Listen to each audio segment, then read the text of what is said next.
Chaque semaine, la file s'allonge. Des dizaines d'étudiants marseillais attendent leur colis alimentaire distribué devant les campus 3 soirs par semaine par le Secours populaire. J'ai un peu de difficulté à me nourrir, surtout à la fin du mois. Du coup, ça m'aide beaucoup, ça me permet d'avoir les éléments essentiels du quotidien. Il y a des pâtes, du riz. Franchement, c'est nécessaire, ça nous aide beaucoup.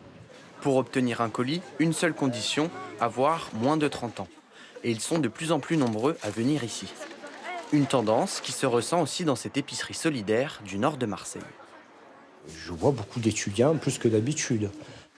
Ici, on trouve des produits de première nécessité, beaucoup moins chers que dans un supermarché classique.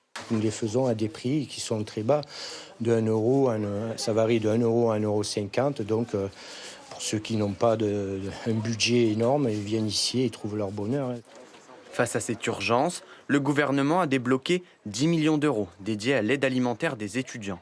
Le but, financer 300 000 colis de plus pour l'hiver.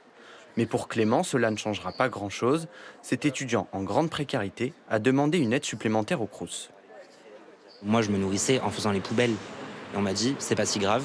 Et donc, on me refusait un carnet de tickets restaurant à 20 balles. Enfin, c'est complètement absurde. Du début à la fin, les 10 millions de l'État ne vont strictement rien changer à cette situation-là. Enfin, il faudrait des lois vraiment structurelles. Le salaire étudiant, ça en fait partie. Mais en réalité, c'est pas du tout l'orientation de ce gouvernement. Au total, 600 000 étudiants français vivent sous le seuil de pauvreté. De son côté, le gouvernement a rappelé que chaque étudiant pourra bénéficier des repas à 1 euro servis dans les Crous au moins jusqu'à Noël.